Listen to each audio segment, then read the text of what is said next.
I'm going to surprise some people right now that didn't know they were going to be speaking and bring them up here. We're about done, guys, but I think this right now is going to be the wisdom wind down. I think you're getting ready to get just blown away with what we're getting ready to do. I want to invite up first Epping and Leah to the stage. I don't know this couple well, but I can tell you when I hear him speak, he sounds like a Chinese radio guy. Please come up to the stage. They don't know they were coming up here. Well, look at these chairs up close. But I would just like you guys each. No, I'm going to have the guys stand behind. I would just love the two of you if you'd come up here and share with them what you're seeing happen right now. You know, they build in the United States, they build all over Asia. They're just a sweet couple. I got to spend just a little bit of time with them on the last trip, and I just love hearing from people with a different perspective of what they're seeing right now. So if you would share. Well, we have to speak in Chinese because the whole day is all English. Go ahead, I'll translate. Go ahead. You know, my wife always used the Google Translate to listen English and translate in Chinese. So now, vice versa, please, you do that, okay? So your question. Just share what you're seeing happen here in Korea, your experience in the industry. OK， 要你先讲一下你在水看到了什么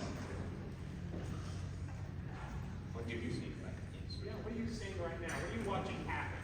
现在你看到这个水的发展什么事，或者市场正在发展什么，世界发展什么？我看到了 Three 将来是一个世界之最。 我们去改变世界。She said, what she saw, the three platform and the business opportunity would be the top one in this industry.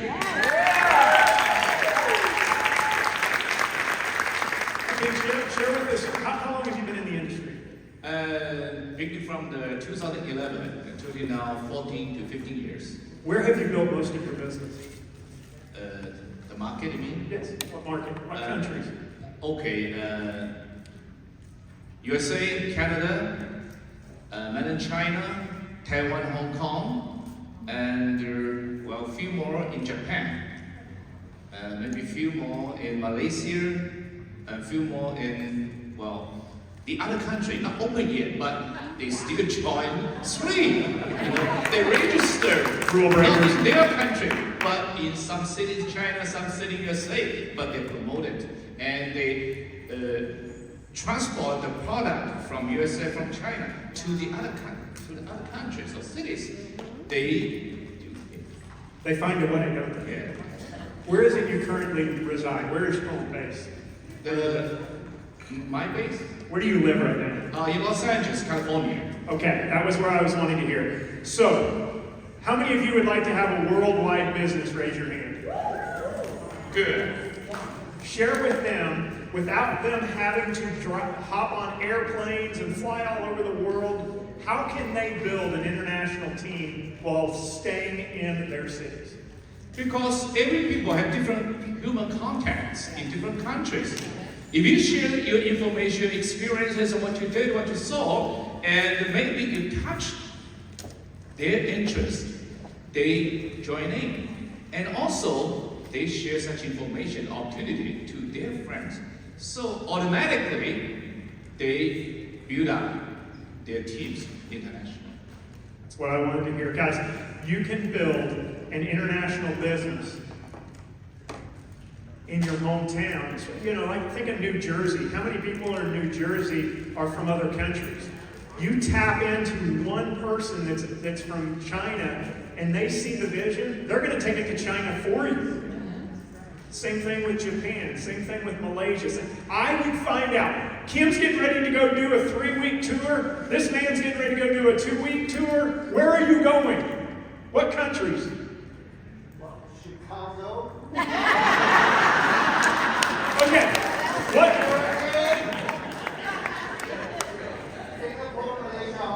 Singapore, okay, so if I were you, I would in my hometown, I would start trying to find somebody that is from Singapore, that is from Hong Kong, that is from Malaysia, and from Chicago.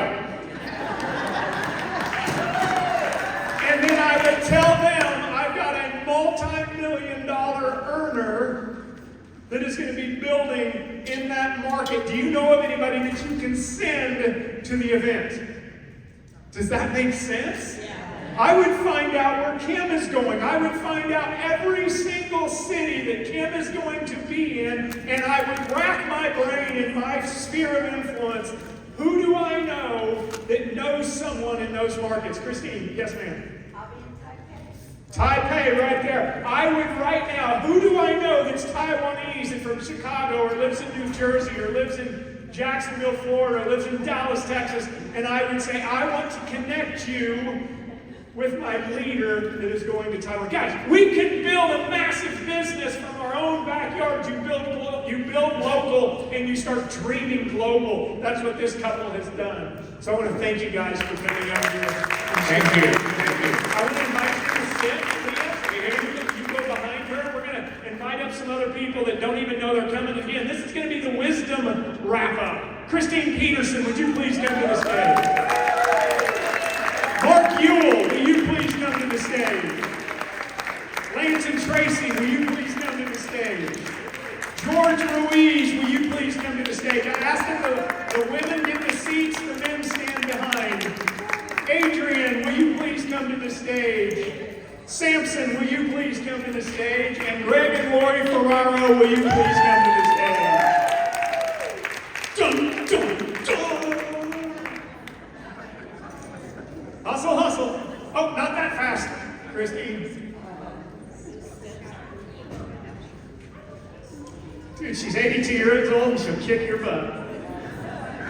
Okay, so what Holly and I are doing, can I get another mic for Holly? Do we have another mic? Oh, here I got it. Christine, can I borrow that mic? Happy, you guys stay up here. Yes, you two stay up here. Please, I'm so sorry. Can I see this?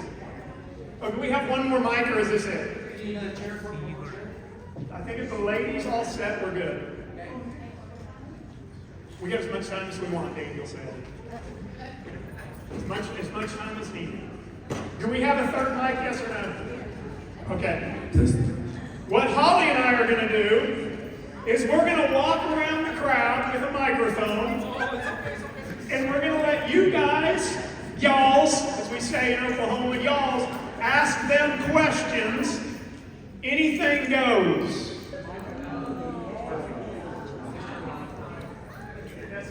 There you go. Okay, so what you can do is you can either pick the person that you want to have answer the question, or Holly and I can say, hey, I think Greg would be the best person to answer that question. But guys, this is the chance. And I'm going to do something where Daniel's going to have to plug your ears, and if these guys are uncomfortable with this, thing keeps cutting in and out. If these people are uncomfortable answering this question, they don't have to answer it. But I want you to get an idea of the kind of wisdom you're getting ready to get. Fill that mic. Okay. I'm going to ask these guys how much money they've made in their careers. Would you like to hear that? You good with that? We're not making any claims, guys. We're just saying hard work pays. And you can give an approximate. Samson. What was the question? I made enough. Mucho dinero. That's my question. No. Well, I mean, maybe put it this way. It took a while to really get it, the business and the process. And in my last company, I had a chance to put it all together. Like I said, worked from zero. Went into it full time, as a lot of work. Followed the system. So let's just say I had more than 1 million downlines in over 150 countries. So Let's just say it like that. So needless to say, you made $50. I made a little bit more than $50. Okay. I think it's really not important how much I make or anybody make. It's more, it's more for you guys. But The fact is that when you don't have money, you want to buy things. When you have money, you try not to buy things. And then you realize that you really have control of your life.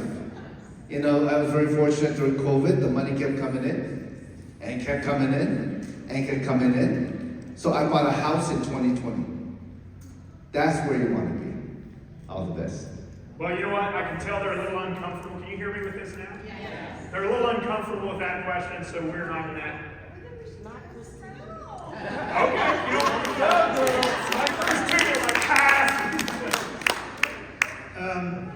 And how many years you've been in the industry? I've been in 38 years, made 7 figures, 29 of those 38 years.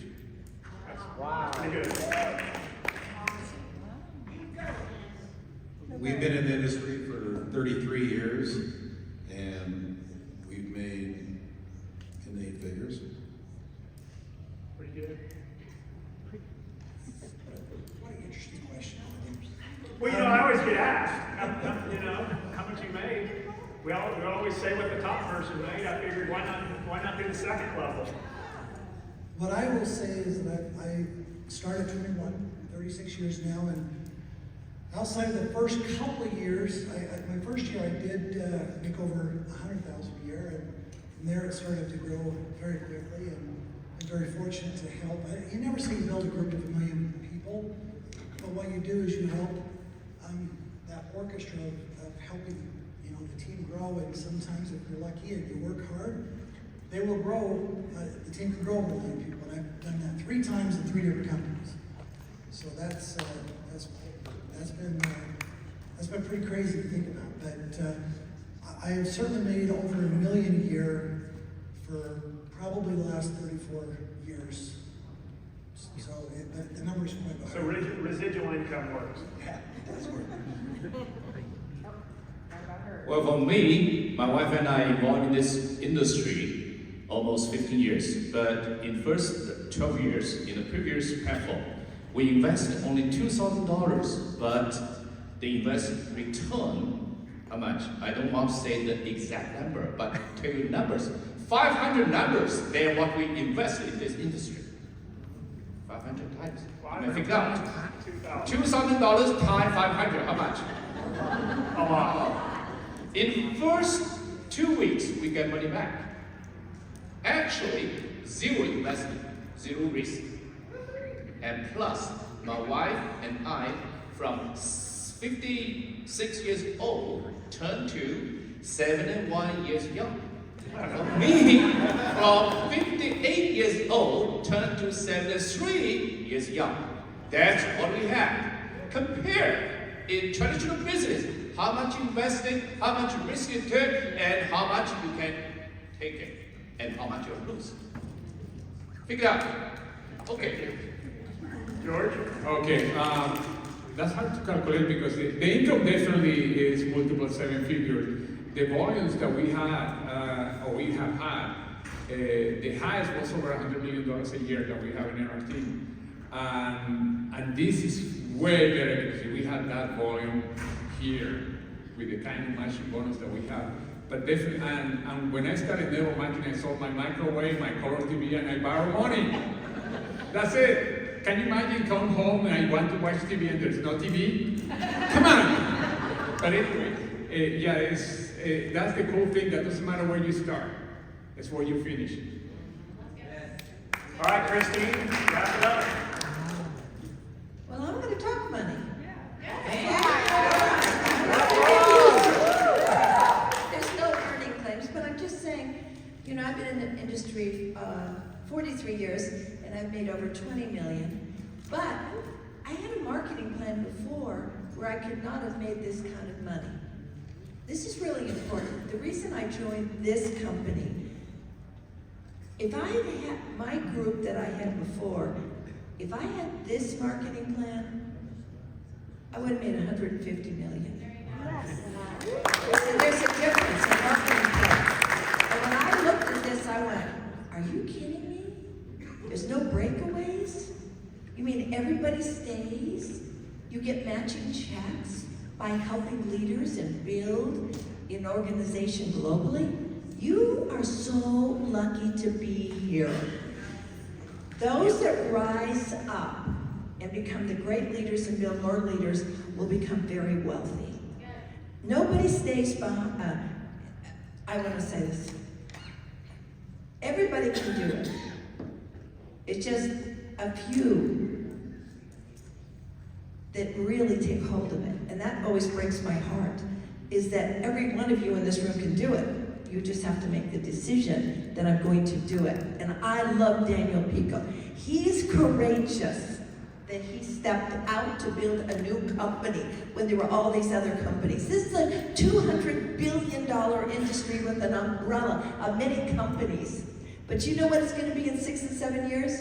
It's going to be 400 billion because of the timing of the world and 300 million jobs being lost. I think there are 10 great leaders for each of you out of 8 billion people on the planet. Nobody gets left behind. You stay behind. Okay, does anyone have a question? Any questions? Wow. Okay, over here, Holly, you want to grab it? Is this working? Tell us your name too. Rich Baudelaire, And where are you from? Wisconsin. Wisconsin. I love it.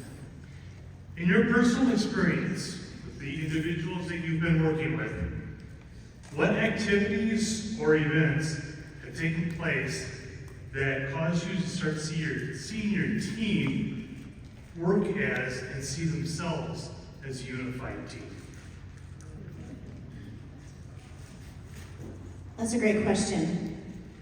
And I'll say this, every event you need to build for. Every single thing, you want to build your business from event to event to event, and every event matters, whether that's a team call, a team Zoom, whatever it may be, a company call, a company Zoom. You always build from event to event to event, and every time people plug into those, they get a golden nugget. They get a golden nugget. And the more you do that as a team, the stronger you become, and there's strength in numbers. So you want to make sure everybody on your team is always plugged into every single event, because it does matter. And if you're not holding your team accountable, you're doing them a disservice. If you're not raising the bar, you're lowering the bar. It's one or the other. Are you raising the bar for your team, or are you lowering the bar for your team? And not expecting, if you don't have expectancy for your team, they're not going to have expectancy for themselves. So keep the bar high, expect your team to be on calls and Zooms, and build from event to event to event. It matters. Awesome. Thank you. All right. That's one over here. Are you doing that one? Yep, I'll get this one. Oh, it's going to sneak into your chest? Okay. Oh, don't fall into it. We've heard from Lance and Tracy many times that they recruit lots of people. I think Lance said today 90 people recruit and 90 people drop out, and all the leaders left too. I was just wondering, for the other leaders on the stage, have you had that same kind of experience in those kinds of numbers of people who leave, and why? Mark? I didn't even hear the question.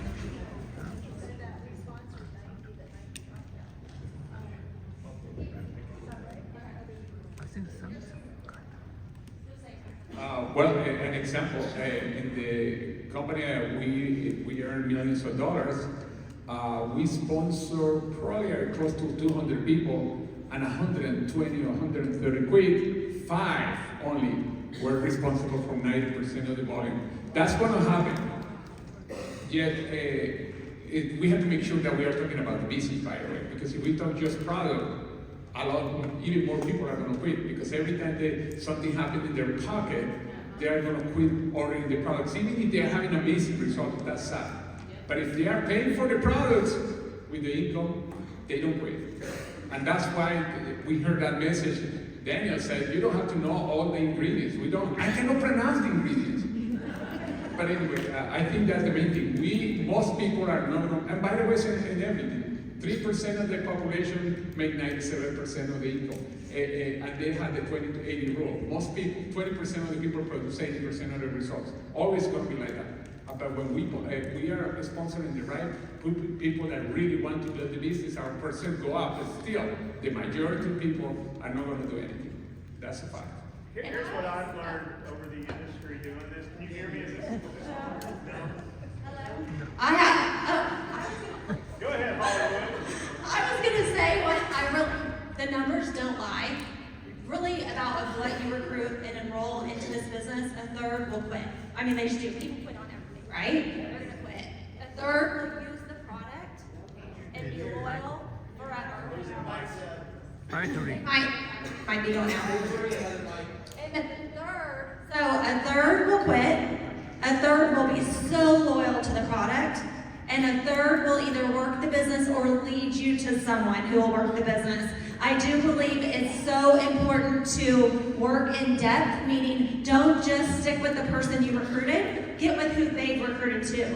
Because the person that sticks around may not be the one you sponsored, but they may have brought in a rock star that wants to go build big. So start building relationships in depth. That 1/3 will lead you to freedom. And that's what you're looking for and working with. But also, I look at it this way. We're crazy to think that people that quit on their children, quit on their spouses, quit on their church, aren't going to quit this. Just people quit. And that's the reason why the safety in numbers is so important, to always be recruiting. And I guarantee you, everyone on this stage is continuing to recruit. Because. All right, we have another question right here. Hi, this is Carolyn Small from California, Los Gatos. It's a question for working with the Asian community. Okay, I'm in the Bay Area by Apple, and there's a lot of Chinese, Taiwanese, there are a lot of Filipinos. I'm in with the Filipinos, but my thing is I know a lot of Taiwanese, and I've worked with them, but how do I communicate with them? Because I don't speak the language, and that's kind of what I need to know. How do you expand in that category? Thanks, Carolyn. Okay, I'll take that one. Okay, I don't know. But first of all, there's a very broad question. It's a very broad question. And just maybe you know or don't know, Taiwanese, for example, they're here. Many of them are very educated. And they do know how to speak English. And if you're in Los Gatos, a lot of engineers, I'm sure. Okay, so they're very proficient. Okay.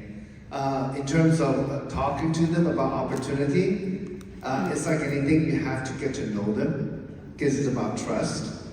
And the culture does vary from people who are from Taiwan, from China, Hong Kong, Malaysia, different places, or Chinese that have been living in America since 1849, not that any of them are alive.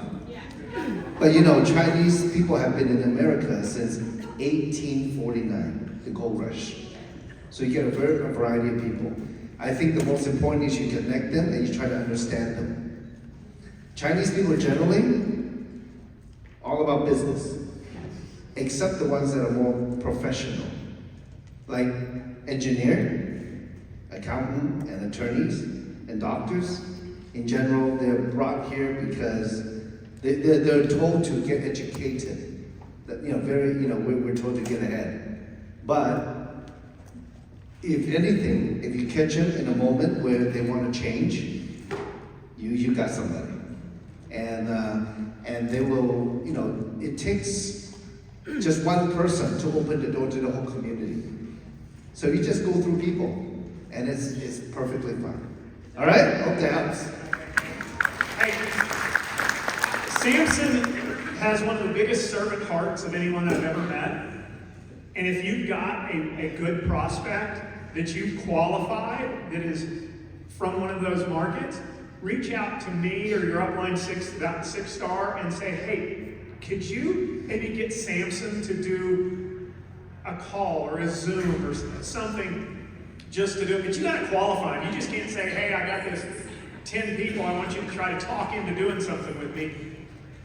And then just say, hey, our top leadership in this company is from Hong Kong and has teams all over Asia, and they're willing, because I promise you, this group probably has some Chinese Zooms they do that we can get. Is that correct?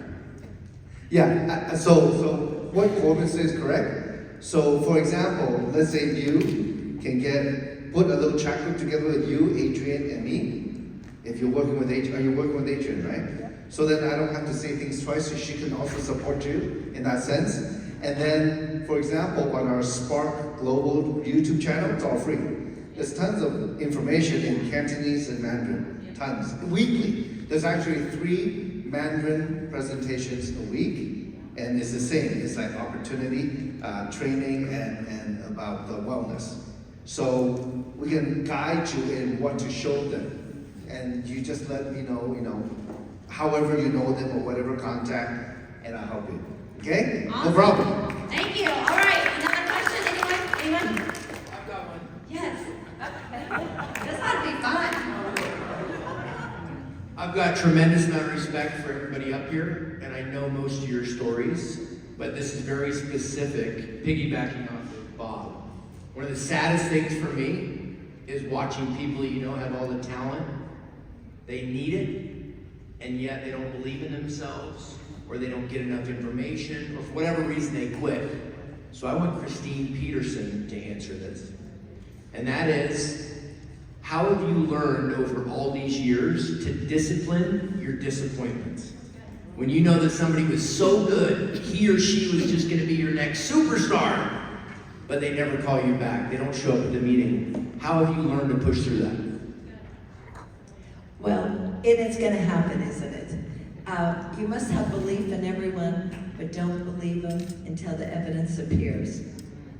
You almost have to have a thick a 2-inch rhinoceros skin. I love everyone, and I want it for everyone. But, first of all, I really, as a leader, I'm up every morning at 6 o'clock. I'm doing a Zoom with my team every single morning, Monday through Friday. Pull them in. I know who's going to be there. I know who shows up. Now I know who to work with. Now, if they have a job, I record it so they listen to it. The people that show up, I don't micromanage, but I'm there to help them. And then every day, as you heard, I'm doing Zoom calls for my team. They know they can count on me every day. And then I do private Zooms during the daytime for my people. Now, I can do everything and I want them to be there, but if they don't show up, I usually will say something like, apparently I want this more for you than you want it for yourself, or your timing isn't right now, and it's okay. No judgment.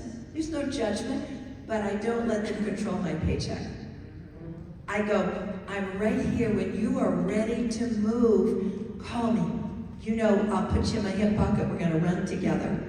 But if they don't, I have to find new ones. And it is disappointing, isn't it? Yes. And that's the trap that all of us have, is that and you can really get caught into trying to, come on, and you spend all this time because you want it more for them than they want it for themselves. And so you have to love them and release them until they're ready and move on. And when their timing is right, they'll move on. But don't get emotional about it. It's nothing personal. Does that kind of help? That was awesome. Anyone else have a question? That was awesome, wasn't it? Is that a hand raise in the very back or a stretch? I think that was a stretch. Okay, over here.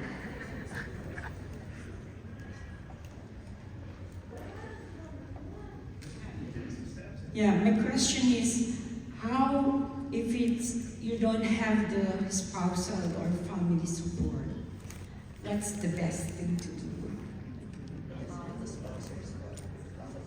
Can I share with you how my wife did it? Holly had to run to the bathroom. I apologize. She's like, I'm about to pee. Okay. I know you tell secrets. But here's what Holly did that really brought me along comfortably. She didn't talk about it unless I asked. She respected the boundaries of our family, where she would work the business when the kids had gone to bed. When I came home from work, the phones shut down, and she was a fully attentive wife and mother. When I would go to work and the kids were dropped off at school, she went crazy with the business. She worked it like a mad dog. I mean, a beautiful, beautiful, sexy mad dog. She worked it as she walks in on me. But I think that's the way, Holly, the question was, how do you do this when you have non-supportive family or a spouse?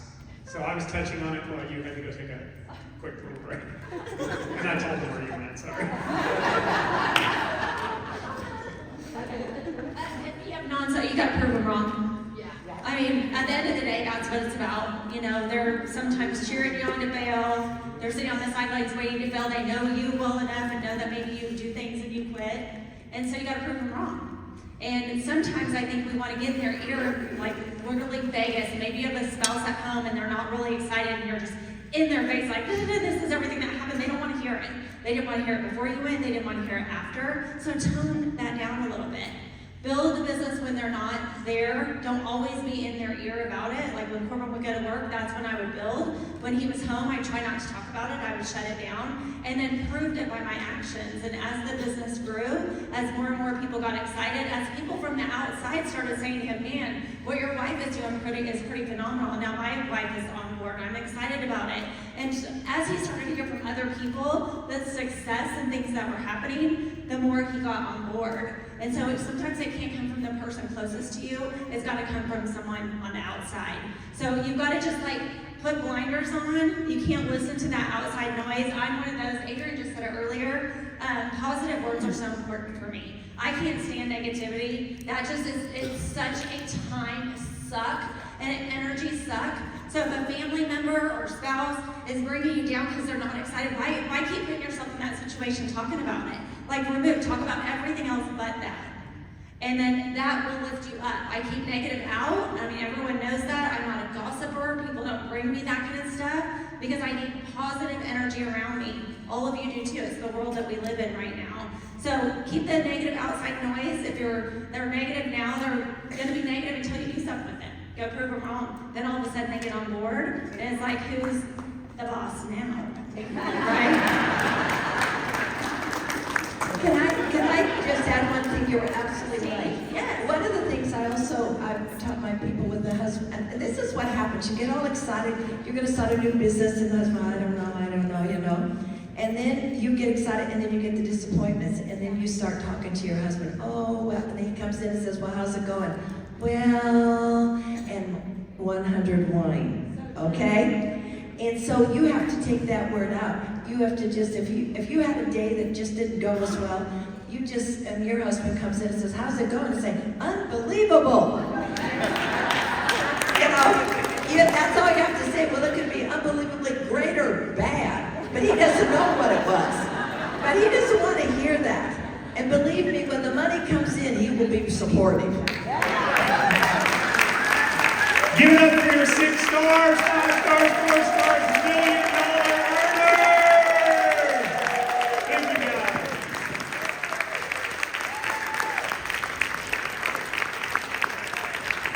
Hey, what a great day today was, right? Did you get your money's worth? Oh yeah, it was free. Hold on. Before he wraps up, I want to say one thing. I want to kind of challenge everyone, maybe that are comfortable and uncomfortable with social media, because there still is an avenue, a tool that we got to take advantage of. I'm not a huge social media person, however, there is the messaging right now. Glutathione is a big deal. It's trending in the marketplace. I put a post out there on glutathione. I copied it from Alicia Clevenger. So if you see some posts that we do and you don't know what to say, copy, but edit it a little bit. Don't just forward it. Copy, edit it a little so it's your voice, and attach a photo. And not a photo like Eternal is like in your face. Maybe a photo, get over here with the 3 holding one today or tomorrow. Make it like hold the product.